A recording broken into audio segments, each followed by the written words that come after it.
friends. Today we are doing a more personal video.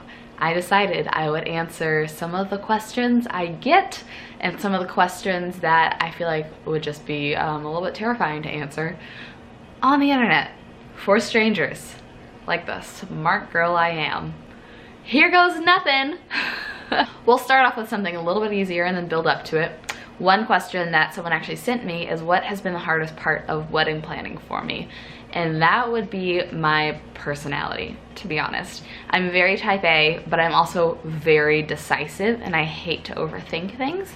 So I like to be like, this is what I want, this is good, done, done, done, done.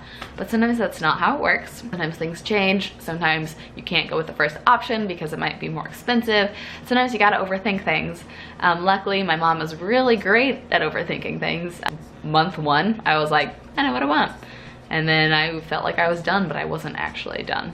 A little more difficult of a question. What has been my biggest life regret?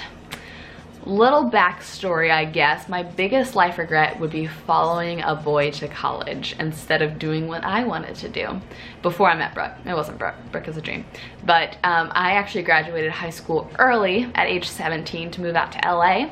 And instead of moving out to LA, I hung around for a semester doing nothing and then went to UT Austin, University of Texas, because the boy I was dating was going there. That was very dumb. Very dumb. I know God had his timing, and maybe if I moved out here at 17, I wouldn't have met Brooke, something like that. But I really regret not having another year in LA, because LA is where I belong and I can feel it, and I get to pursue my career at such a more rapid pace in LA than in Texas, and who knows what opportunities I missed by not being out here. So, stinky little boys. Some boys rock. This is a very honest one and a question I get asked a lot, especially by strangers on the internet, and it's about cosmetic surgery. A lot of people have been commenting lately that my lips are a botched injection job. They do flatten on this side and they're more full on this side, but I have had cosmetic surgery, not my lips. That's not even surgery. My lips are mine. Even my lip color is mine. I'm not wearing anything right now except for Vaseline. So I have very bright lips, I have very full lips, and I have lopsided lips, but those are the lips God gave me. What I have had done is I had my nose done. I had my nose done when I was 19. It was kind of a subtle change, and actually about a year after the surgery, I loved my nose immediately, but the swelling went down about a year later, and now there's this bump here that wasn't there before.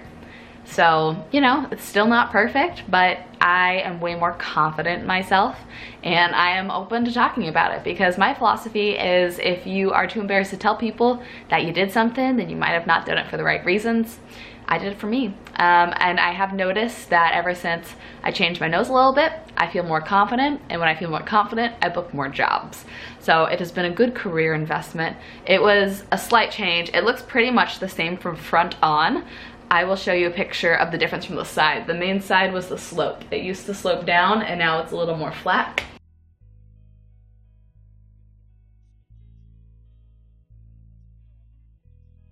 I could do a whole video on that if you're interested. I could do my experience, my thoughts, any questions you might have. Overall, it's a great experience. I'm glad I did it and I don't regret it at all.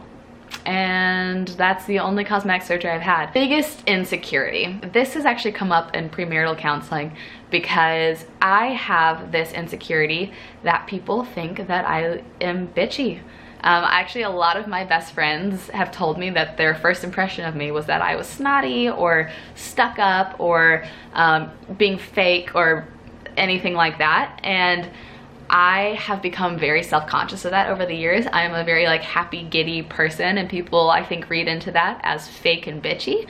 So I have tried to overcompensate with people by telling them flaws, openly. Someone will compliment something and I'll be like, oh, it actually has a rip and I got it on clearance, so or if someone's like, how's life? I'm like, oh, it's good, but you know, I might have failed an exam and this was going wrong, and people are kind of like, whoa, you okay? I think that I try to overcompensate by trying to seem too relatable because I'm afraid of seeing fake.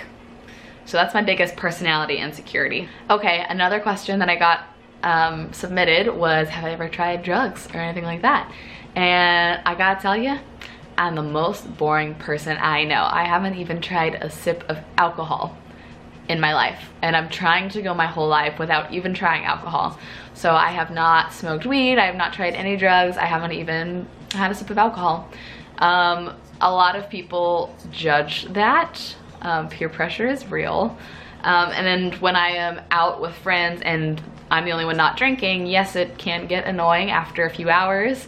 And people have told me, well, why don't you just drink with them so you can tolerate it? And I'm like, whoa, that is not the reason you should drink. If I want to try it one time, by all means, I will. But as of now, I'm not interested. I'm not curious. Nutritionally, doesn't sound appealing. I'd rather have a cookie, to be honest. And I'd rather be designated driver for my friends.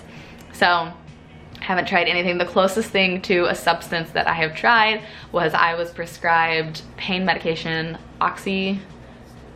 something, for my nose surgery, as previously mentioned, and it was terrible. I literally took a pill the day after and had like drug withdrawal symptoms for a week. It was, if I did the surgery over again, I would not have taken the pain medication. And I think it's because I have been so particular with what I put in my body that I am so sensitive. It's bad. I'm a baby. In fact, the couple times that I've been put under anesthesia for surgeries, I was budgeted something like 15 minutes to wake up, and it took me almost 3 hours to wake up. And the doctors asked me later, they're like, have you like never had any substances? And I'm like, besides caffeine, no. And they're like, your body is so sensitive that the smallest amount took you forever to wake up. So no, long story short now. Final question, this one was submitted via Instagram, is what scares me the most about my future? I very much trust God's plan. I am confident that my future will work the way it's supposed to, but I do always have this lingering fear in the back of my head that I will be waiting tables for the rest of my life. You know, I just got my degree that I'm not planning on using / don't want to use, besides Taste Made. Otherwise, everything else does not appeal to me within a nutrition degree. And I need to have a flexible schedule, and I just want to keep pursuing acting. But if you don't know this about me, I signed with my first agent when I was 9. So I've been pursuing acting professionally for almost 13 years. And I'm still not working anywhere as much as I want to be able to justify not having additional jobs. I luckily only serve like 3-ish nights a week right now, because I have other sources of income as well, but I don't want to do it my whole life, and I'm afraid that I might. So that's probably my biggest fear. Okay, well, that was fun, being way too open and vulnerable on the internet. Now y'all all know that I have never had a sip of alcohol and that my nose is fake. But like I said, I'm not ashamed of any of it, because if I was ashamed, then I wouldn't be who I am. Thanks for hanging out with me. This is very different from the type of content I usually do, but I also like getting to know you guys. And I've just honestly, this video is inspired by all the comments I've gotten about my lips lately. Gotten a lot. So thanks for hanging out with me. I have a lot of other types of videos coming up soon. I'm thinking of trying to incorporate some cooking videos back in the mix. I have some vlogs, wedding stuff, moving stuff, decluttering stuff. It's gonna be fun. So press subscribe if you want to hang out. And in the meantime, have a great life. Thanks for hanging out. Talk to you later, guys. Bye.